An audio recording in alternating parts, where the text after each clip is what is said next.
Today's episode is one of those that feels incredibly grounding, but also expansive at the same time. I am sitting down with Cari Jacobs-Crovetto, founder of Brave Directions, meditation teacher, and executive coach. And what I love about our discussion today is how incredibly present it was, the energy around it. We talk about the intersection between business and inner work. Because on one hand, business can be very ego driven. We have ambition and pressure, and there's identity wrapped up in whatever we're building. And then on the other hand, the spiritual path is asking something maybe different of us. It wants us to show up in a different way or do something that might be a little scary. So it's asking us to slow down, let go of control, to question how we're actually living. And so we get into what does that look like? How do we slow down? How do we remove ourselves from autopilot and really start to live a more intentional path?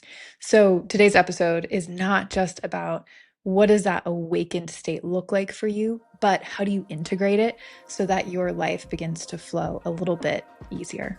Welcome to Confessions of a Spiritual Entrepreneur. I am your host, Samantha Fackler, business mentor and brand strategist. This show is about what it takes to build something in public. A business, a body of work, a brand, or a creative project so that you reach the right people. After 14 years in brand and marketing, I've seen so much confusing advice out there that tells you either need systems and rigid frameworks or intuition and manifestation vibes. And from my experience working with over 100 companies and even more clients, I find that growth is somewhere in the middle. So here we talk about the real choices of creating, showing up, and attracting the people that your work is meant for. Right now, I am very pregnant while running my company, so that journey will probably make its way into the show too. I'm glad you're here. Let's get into it. If you enjoy this podcast, you will probably enjoy my newsletter even more. Once a week, I send a letter straight from my desk to yours, and it's very behind the scenes. It's less polished, and it's really sharing, what I'm going through mentally, emotionally, and spiritually as an entrepreneur, as someone who's intuitive and is following things like astrology and human design as I navigate my path forward, as well as someone who is welcoming their first child into the world and moving through that identity shift. So I really break it all down. I also share tips on what is working and what is not working. So if you want to join that, you can subscribe in the link in the show notes. Today, we have such a good episode with Cari Jacobs-Crovetto, founder and executive coach of Brave Directions. Cari, welcome to the show. Hi, Samantha. I'm so excited to be here. Thanks for having me. So excited to have you. We connected a couple years ago, and I was hit by this weird parallel when you meet someone where you just have so many synchronicities. And I think for both of us, we've had these parallel lives where we had a previous marketing career, and then we really dove into this inner work, became coaches, and then have this spiritual side. And you're also a meditation teacher. But your former life, you were a top 50 CMO. You've worked with brands like Levi's and Lexus. And now you're really steeped in this inner work. I know you've also been a teacher at Stanford in their MBA program. So could you give our listeners just a snippet of your story? Because I know I shared some highlights there, but we'd love to hear it from your words. Oh, well, I just first want to honor our meeting. Yes, it was a kindred spirit moment for sure. Two marketers who were also really leading kind of a double life in some ways. So my story is I actually began a deep spiritual study when I was 15 years old. I read the book Siddhartha, which is the story of the Buddha, and was really moved by a couple of things. But what stuck out to me more than anything was this idea that I made sort of a commitment to myself that I was never going to let money and status be the ruler of my life. And lo and behold, you graduate from college, you're living in places like Los Angeles and New York and San Francisco, which I did, and ambition grabs hold, youth grabs hold, you're trying to make it in the world. And I found myself just climbing the ladder like everyone else. I was working in ad agencies. By the time I was 31, I was a VP of an ad agency in New York called Deutsch, which is pretty infamous if you're in that world. And I kind of had one of those moments where I remembered this commitment that I'd made to myself. And I had one of those, are you really happy moments? Like, what am I doing here? Checking in with my life. I'm pausing. Am I really happy? And my commitment came back to me, and I picked up what I call my second path. So I had this sort of career ascension that was happening. And then at that age, I really dove in very deeply and sat my first Buddhist based meditation retreat. This was in like the late 1990s. So it was not cool, and it was pretty weird to go sit on a silent retreat. And that became really the next sort of 20 years. I'm 60 now. But while I was ascending as a CMO and a marketing leader, I was always on this second path and always sort of trying to figure out, how do I make one integrate and work with the other, and what am I doing each for? I mean, going back to that time too, this is before yoga studios were on every corner in every town, and Buddhism was not as prominent or talked about in the US. And so, could you talk to me about that initial stage of leaving the previous path and entering the second one when it was more on the fringe of culture and society in the States? Sure. Well, and just to be clear, I didn't leave one for the other. I sort of ran them in parallel. So I was like a deep student. I was doing 10-day sits and leaving sometimes for 2 months at a time, while I was also growing in my corporate career. So that was, I think, what was pretty different. But just to kind of wind back, you're exactly right. I remember doing yoga right around that same time. This was like, again, like 1998, 99. It was like almost Y2K. And I discovered a yoga class at my gym, which was Crunch in New York City, when Crunch had just opened, and Crunch was like the coolest gym anyone could ever belong to. And I did a yoga class, and two things happened. One is I was like, holy cow, I'm the stiffest person in the world.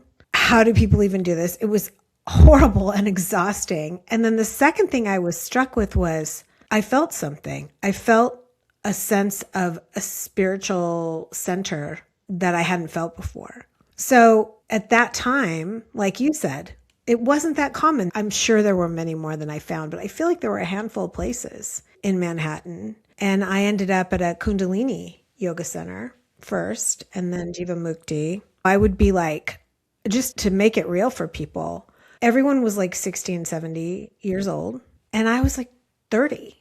So it was really, really weird. And when I went to my first meditation set, it was kind of the same thing. I was the youngest one there. There were a lot of gray-haired people. There were people who maybe had come off of the sort of 60s hippie movement that were still involved, but very small. And here I was, this like ad agency executive, like wandering into these rooms with really true spiritual leaders. I was very lucky. And at the time, I remember sharing, with some of my ad agency friends. And this was like coming the 80s and the 90s, coming out of that agency world was wild. I mean, you can find books about it. But telling them, oh, I was going on this 10-day silent retreat, and I am not a quiet person. So there were a lot of fun jokes that were made about that. But people just thinking it was really kind of weird and very fringe. And yet it felt to me like it had been there in my life all along. I was meant to do it. I was meant to follow my calling in that direction. I completely get that. There's this feeling of recognition of, ooh, have I done this before? Or maybe this is just so meant for me. It feels right. So I'm going to follow this. And I know we've had many conversations about different mentors or teachers that you've had over the year, and so many moments where they've shared something with you that kind of felt like surprising in a way, or kind of like knocked reality into you. Could you share maybe one of those moments? Oh gosh, there are too numerous to mention, but my predominant influences were, I started at Spirit Rock Meditation Center, which is a Vipassana center in Northern California. They have a sister center in Barre, Massachusetts called IMS. So there's the most profound, really, the creators of Western Buddhism, like Jack Kornfield and Sharon Salzberg. And they were sort of all in the mix. But I would say my predominant teachers were Trudy Goodman, who started Insight LA, and I'll maybe share a moment when she said something, and Adyashanti, who is a meditation teacher from California. And two moments really stand out for me. The first one's really important because of what happened afterwards. So oftentimes when people have big spiritual moments, maybe after a big retreat or there's some kind of big opening, oftentimes there's a desire to like, okay, I want to share this with the world. I want to teach this. And that happened to me. Like within a year, I was like, I want to be a meditation teacher. And I was having one-on-one coaching sessions or spiritual sessions with Trudy Goodman. And I told her, this is what I want. I know it in my heart. I don't think she actually chuckled. Maybe she smiled. Maybe I felt it was like a chuckle and said, oh, like, oh, sweetie. She didn't say, oh, sweetie, but the feeling was like, oh, dear sweetie, you're going to have to go away. And I'll never forget, she said, you're going to have to do like 12 more years of deep study. And you're going to have to do things like travel to India or Burma and sit with the masters. Like in order to be a teacher, a real teacher, you have to like run the course. So what happened after that, I remember where we were standing at the top of her steps outside of her apartment in Santa Monica, California. I remember thinking, this is it. This is my commitment. And it really, that 12 years stuck. And after 12 years, I didn't keep in super close contact with her, although we're in more close contact now. I sat retreat with her, showed up, kind of surprised her, got some private time with her and said, so guess what? It's been 12 years. I went and lived in India for 3 months. I traveled through Thailand. I've studied with numerous teachers and I'm ready to teach. And she said, oh, well, wouldn't that be convenient? Jack and Tara Brock, her husband's Jack Kornfield and Tara Brock are opening up a teacher training program. And like, they're letting like 300 people in or something. I was so mad. I'm like, you've got to be kidding me, right? Because now you can pretty much sit one retreat and apply to go be a meditation teacher. But for me, I went through the paces and did it in a really meaningful way. Did you end up doing the training with them? I did the training. I did the 2-year training and I was glad I did. I'm still doing trainings all the time. I'm mentoring another 2-year dedicated practitioner program where I'm diving deep into like Buddhist text and the Pali Canon. The second one is Adyashanti. And I'll kind of center you in time. This was like 2006, 2007.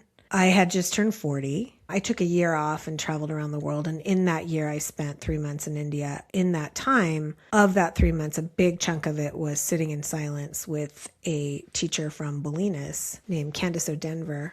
And I had a very, very deep and profound, like what I would call a complete absorption where the ego just drops away. And there's nothing like it. Truly, it's like a samadhi-like state.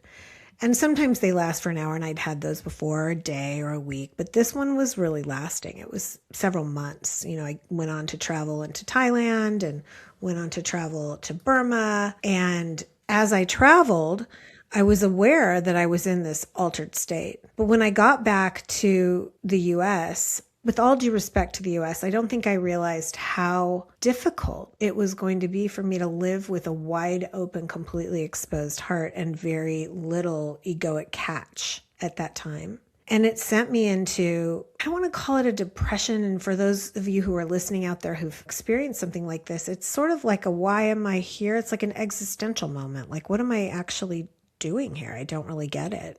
Like I'm carrying around this body. I'm so far away from that now in terms of where I'm living in my being. And I couldn't really understand what, and I was trying to interview for MySpace, which was like the really big thing back then. And I couldn't interview, like I was just answering questions and like from a very bizarre place. I needed to get a job and I couldn't. And I was sort of falling apart. And all the teachers that I had been accustomed to going to were not really helping me. And so I picked up a book called The End of Your World by Adyashanti. And in the first chapter or two, it says, sometimes when you wake up, it's like really incredibly painful. It's hard and disorienting and depressing. And that was the first time I read that. So I started to practice with him. And part of his teaching, he has people come up to the mic. And that is his teaching. Like they ask a question and he coaches them live for like sometimes 30, 40 minutes. And that is the teaching. And there'll be like days of this. Anyway, to fast forward, I got up to the mic, which is a miracle in and of itself. And here's what he said to me. I said, I'm just so full of anxiety and I don't know what to do with my life. And he put his hand up and he said, I can see it. I can see it all. And he said, you're a baby with a machine gun. What? You're a baby with a machine gun. Like you've had this huge awakening experience and you're trying to figure out, now what do I do with it? So the baby wasn't an insult. He wasn't saying like you're young. He's saying you're young with carrying around an awakened state. And the awakened state is like a machine gun, right? It can just either make or break the situation right now. And he said, you need to go to the body. And before that point in time, I was really having I would leave my body because that's what most of us do. We live about 10 to 15 feet out in front of ourselves all the time. We're kind of monitoring from out in front of ourselves. And he said, you have to go to the body. And I began a really rigorous, deep experimentation of what does it feel like to be in the body? What does somatics mean? How does it feel to feel awake in physical form versus like having an awakened experience that's outside the body, which is very, very different. And beginning to integrate the human experience into an awakened state. I mean, that's difficult, right? Because we work so hard to get to that awakened state, and then trying to integrate the two is like climbing another mountain in itself. I think it's the biggest mountain of all, Samantha, honestly. I do, because many people have these moments where you can wake up like, I mean, we're born awake. We fall back to sleep, but we're born awake and we can find it and it goes away and we find it. But when we really, really find it, and then we're trying to figure out how do I now go get a job, right? How do I interview? How do I care even about any of this, right? Like, I feel like the real work begins, right? And then you can look at from an awakened state, all of your conditioned patterns that are running amok in your nervous system and your mental framework. You can begin to unpack that with a completely different perspective and while working, which is what my path was. Yeah. I always think of this story because I know you and I have similar work paths, like becoming people who really feel like the inner work is what we're here to do with others and to kind of walk the path with them. But I always think of this story that my husband tells where he's like, doesn't matter what you do for work, like you can still show up in that awakened state in your body. And he went to a gas station once and someone was complaining to the clerk, but the clerk was just so equanimous and so in his body and in this peaceful state. And he handled it so fluidly to the point where the disgruntled person ended up leaving content and he didn't have to sacrifice anything. He just handled it so level-headedly. And my husband went up to check out and he left and he was just like, gosh, that guy was probably the most enlightened person I've ever met because you could just tell from his state how he interacted with people and just how he held himself behind that counter. And I always think of that because it's like you can be spiritual, you can be on this path of returning to that awakened state because I think we're knocked out of it all the time and doing whatever you need to do in the world. It might not have a clear integration with what you do with work. Completely. And I would say, I'm not that person. By the way, your husband sounds amazing. That he even was able to recognize that in someone else sounds phenomenal. But I'm not that person. I have a very aversive personality. I have a lot of energy. It is not in my nature. It was not in my nature to not get knocked up and down and sideways emotionally all the time for all of my own conditioned stuff. So that is where, when I talked about the two paths, I can think of no better way for someone to train to be an enlightened being in a human body than to be at work in corporate America. Or as your husband said, in anything where you're having to deal with truthfully interpersonal communications or interpersonal dynamics, which is what I facilitate at Stanford. Many of us can wake up. We're born awake. How we stay awake is another mastery completely. And I think the key inside of it is the interpersonal piece. How do we then go into the world and still stay involved and still stay connected and still work with other people who are pushing our buttons or triggering us? And how do we then manage that dance between feeling awakened and in an awakened state and feeling triggered and with no judgment? Especially in business in the United States, which is culturally known to be a high ego state where people are communicating in a more masculine way. And there's, I mean, its own culture and dynamics. And so you mentioned you teach at Stanford. I'd love to hear kind of your perspective on that. Oh my goodness. Well, I do think there's a fine line between when the ego has the show and when we're in creative flow. I didn't think that was going to rhyme, but it just did. A lot of my passionate expression came because I was in creative flow, and it could easily be mistaken for ego. And it could easily be ego mistaken for creative flow. So that was a bit of my edge work, which is when am I spontaneously channeling rooms of people and ideas, and I'm in flow and it feels great. And then someone T-bones me right? Boom, something happens. And can I hold a state that is not triggered? So you talked about the facilitation work I do at Stanford. The class is called Interpersonal Dynamics. It's in the Graduate School of Business. The students call it touchy feely. It's a pretty famous course if you're in that world of higher education MBA.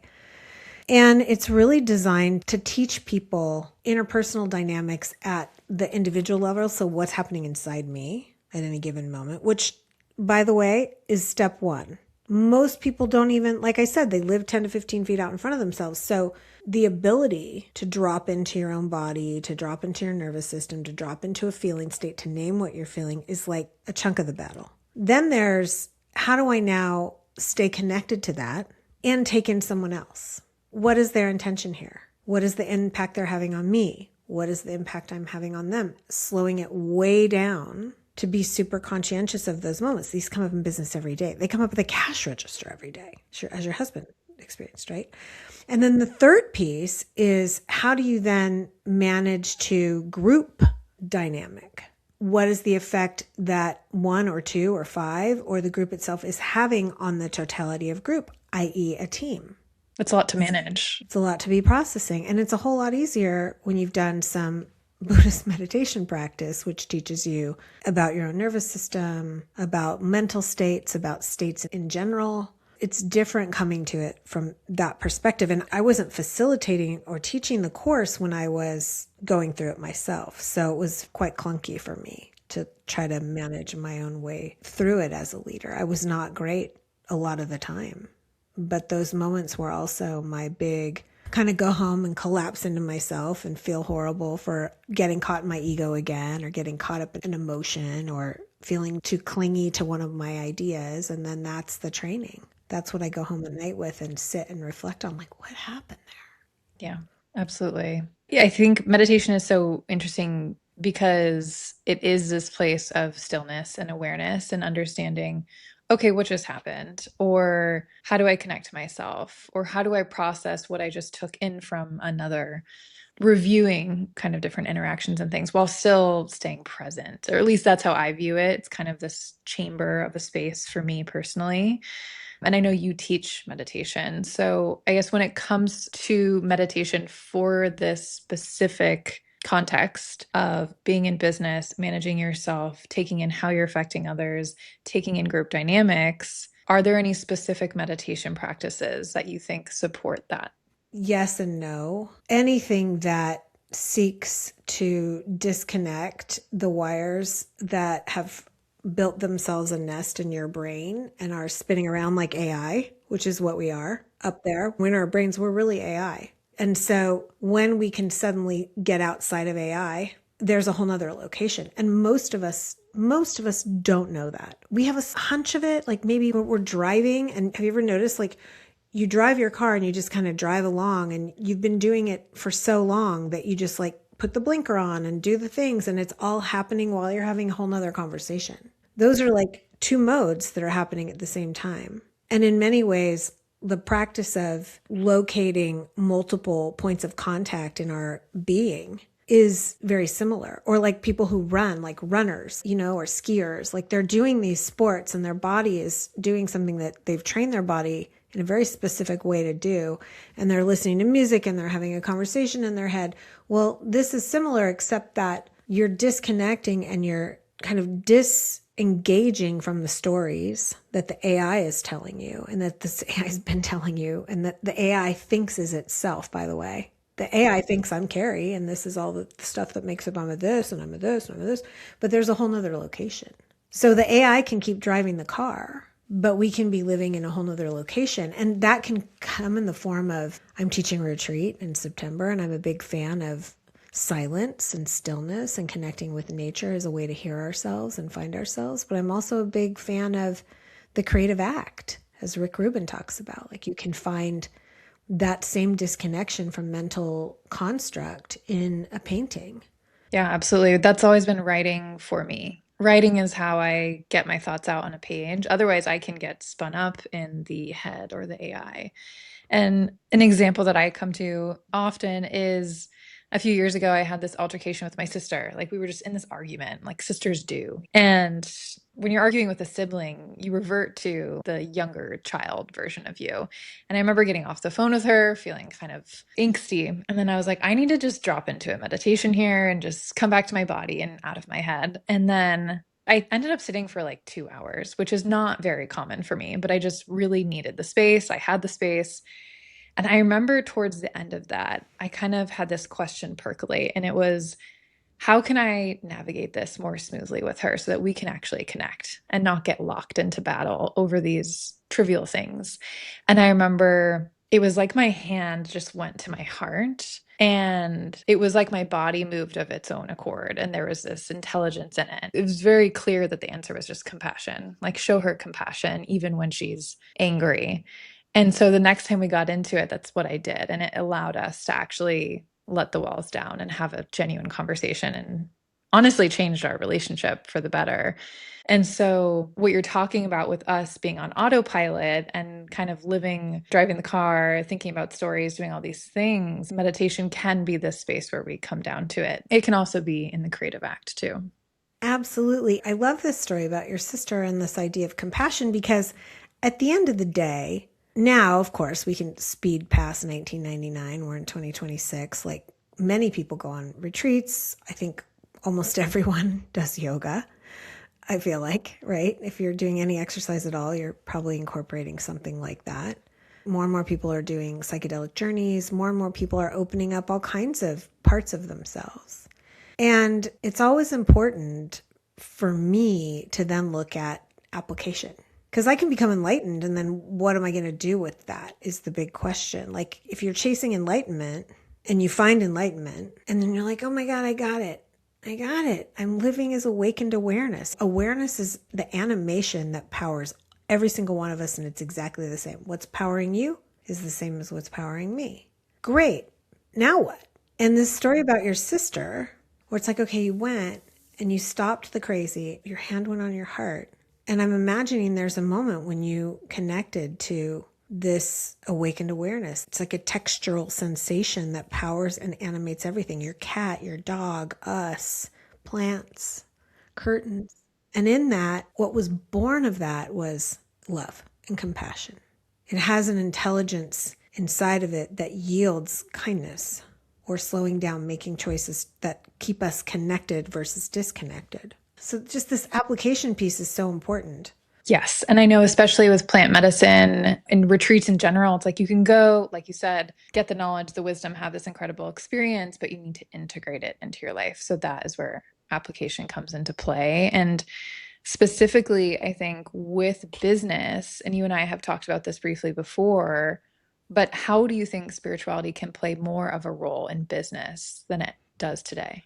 Oh my gosh. I just wish every business was full of conscious people. It's such a good question, and I'm tempted to answer in a couple ways. The first is I'm an executive coach, and I coach usually like C-level people or VP people. I have more men than women. I probably have 85% men. And they're usually coming at a time when they've sort of been in that ascension place that I was in, and they're like doing everything right. And then suddenly they hit some kind of wall. That wall can be anxiety. That wall can be a tricky relationship that's full of conflict. It can be unhappiness. And in that wall, I call that sort of like this moment that you can take a sacred pause, right? Which is the name of this retreat I'm teaching, which is a sacred pause. It's more of an intentional way to do it versus like having it just like hit you in the face. But there's a moment where I think we meet ourselves in some tricky place. And I believe everybody has the capacity for the sacred. And in that, something says, I don't get all of it. I'm not doing all of it. I'm not living all of it. Something in me says there's something off. I need to know more. And I think that more, as you hear a lot in the coaching world, like shifting from doing to being. How do I stop producing? And then what is my life feeling like? How am I showing up in the world? How do I be in the world? Right? And in that moment, I call that like the best time ever, because all these executives, every person really who hits that moment has a chance to live a more fully awakened, peaceful, juicy, rich life other than like hacking away at, okay, what's the next step? What's the next thing I need to do? It's just a hack. And when they hit that wall, they know it. All of us know it. And I do think there's a fork in the road that says I can keep going. And then I'm going to be 60, 65, my age. And I'm going to be like, what did my life even mean? What was my soul's purpose? Do I even know? Did I even take a second except for on that run once in a while, you know? Or when I hit that wall, did I say, there's something greater here with my life? There's an opportunity and I'm going to take that other fork. And I wish that everyone would take that other fork because I believe that true innovation, true change comes from people who've taken that fork in the road and who are now making it for what I would call from a more awakened place. I mean, we've got a lot of people behaving badly right now. We're like asleep at the wheel, right, left, and center. People have points of view, right, left, and center. A point of view over here. We're killing each other with points of view. And what happens when we hit that wall and we take that other road is we suddenly realize our points of view are absolutely meaningless. And we can fight about that all day long and we can discuss that all day long and we can hack to get our point of view met and our point of view to the top and our point of view. But the reality is it doesn't matter. You're going to die either way. You know what I mean? It's like the reality. So why not live an amazing conscious life where it's not about your point of view, but it's actually about coming from something greater, from the place you talked about with your sister. This moment of like, right, of deep touching in. And I also believe that true change and true innovation and true creativity, like the best we could ever have, comes from the awakened place. Absolutely. I mean, creativity wise, when you look at some of the best books or songs, albums that have been made by artists, almost all of them say they were in this deep place where that work kind of came through them. Didn't feel like it came from them, it came through. And I 100% believe that. Absolutely. Rollo May wrote the book, The Courage to Create, and I wrote a book report on that when I was like 18 years old in my freshman year of art school. I went to art school first before I went to journalism school. And I go back and I read this book report that I wrote at 19 when I knew nothing. And it's so profound, but it really talks about like, and this is why my company is called Brave Direction. It takes courage to just stop doing the hack, you know, to check the box, to do the next thing. And it takes courage to stop. It's so scary to take that other fork, whether it's a small little fork or a big fork.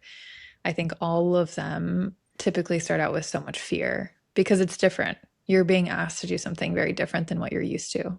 Yeah. And you're being asked to live and examine life, which is sometimes scary. I might examine something and I might find something I don't like, right? Or I might find I was doing all the things and it didn't bring me the one thing that I wanted, which was fill in the blank. What I love about the work I do with my clients is we're bringing them their hearts and their whole spirit back online. We're bringing their soul back online. They're still doing their job. And I just watch them. I watch them just excel. And they're happier and they have more meaning. I think startups start in this place. Okay, tell me more. Well, because a startup is a creative idea that's trying to be born. True. Right? And so they start from this really creative, artistic place. Even if it's a piece of software, like they're still creating it, they're building it, right? And they're building a team and it's all got this, like I call it green energy, this like beautiful, iterative, collaborative, everyone's doing their part, right?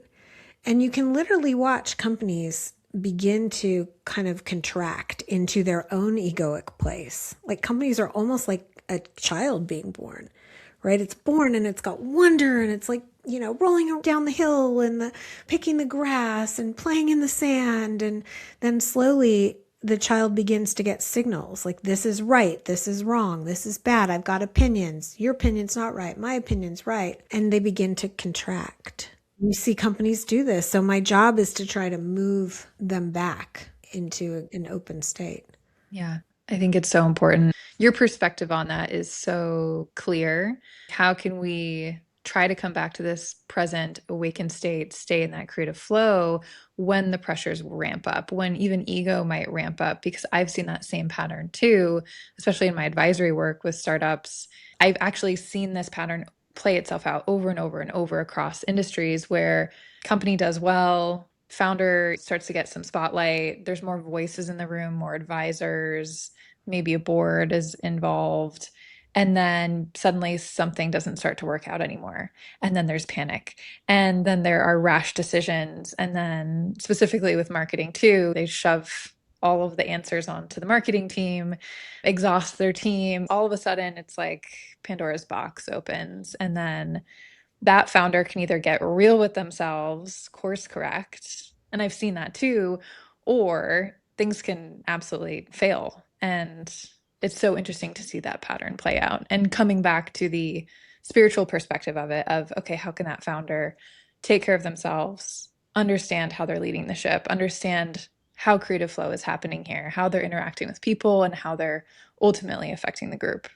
Absolutely, Sam. I wish every single founding team would sign up to take a version of what I teach at Stanford. Because sometimes I can see students that are like disconnecting and I've been in that place as a facilitator, right? Where like I'm just stuck in some spirally emotional swirl.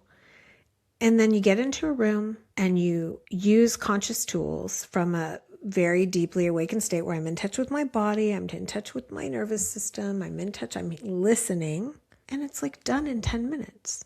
I've been part of companies that have survived, companies that have failed. If only I could get them in a room for like a half an hour. In some ways, it's so ridiculously simple and yet so complex. Definitely. And Carrie, I wish we could just keep talking all day because there's so much more. And I know you have a podcast. Do you want to share more about your podcast for our listeners too? So thanks, Sam. My podcast is called Finding Treasures in the Trash. And the podcast is really an outgrowth of my own life, which is that I learned that the more that I looked at the parts of myself that were struggling or where I felt contracted or anxious, the more I looked into those places, the more those became the compost that created and grew something completely new. And I talk with guests who are either experts at this or who always have had some experience of this themselves. And oftentimes it can lead to a whole new discovery, sometimes a whole new career, certainly deep, deep, deep healing. Yeah, it's beautiful work. And I love the way that you approach it. It's very grounded, it's very real. It's not like I'm above you or I'm preaching here. It's like I'm doing this work alongside you. Oh, thanks for saying that. Yeah, I'm always aware that I love to talk. My husband said my brand is talking, but I'm really like pulling it down. I don't even think about it at this point. I'm just hoping something lands for someone who needs it. I love it. And speaking of, I ask all my guests this question, but the podcast name is Confessions of a Spiritual Entrepreneur. Do you have a confession you'd like to share with our audience? It could be work related, it could be personal, it could be truly anything. Yeah, I think my confession is that truthfully, no matter how much rigorous study I do, there will always be some parts of me that still question whether or not I'm enough. And the dance of worthiness and spiritual enlightenment, I think in some ways it's what fuels my work and my compassion for other people.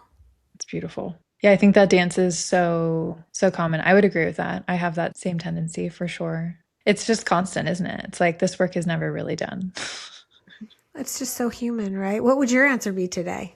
I think in a similar vein, I feel very successful, but I also feel like I'm failing at the same time all the time. And it's this very strange dichotomy or paradox that feels like it's, I think, just part of entrepreneurship.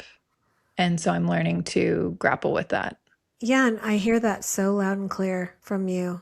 And the question of like, is there ever an enough? What if there was never enough? And what if you could just stop that game right now because there will never, ever, ever be enough? I'm going to be thinking about that for the next, I don't know, maybe 10 years. My Like life. my baby with the machine gun. I thought about that question for 10 years. Hopefully you don't think about it for 10 years, but it's such a pleasure, Sam. Carrie, it's so amazing to have you on. We will drop your links in the show notes, your podcast, your website, your socials. And with that, thank you for being here and we'll chat soon. Thank you, Sam. This was such a beautiful conversation. And the biggest thing that I'm taking away is there are so many different ways that we can tap into an awakened state and feel really connected and expansive. And there are these really juicy moments, right? That sometimes they feel incredible, but then it's how do we integrate that into the decisions we make and how we treat others and the tough moments where we are triggered? Because I think that is where the rubber meets the road and we actually start to live that spiritual path alongside business. So, if you're new here, please follow the show so you don't miss future conversations like this. I am your host, Samantha Fackler. You can also leave a review or rating on this podcast. It helps the show grow and reach new people. With that, I am so glad you're here and I hope you got something out of today. I'll catch you next time.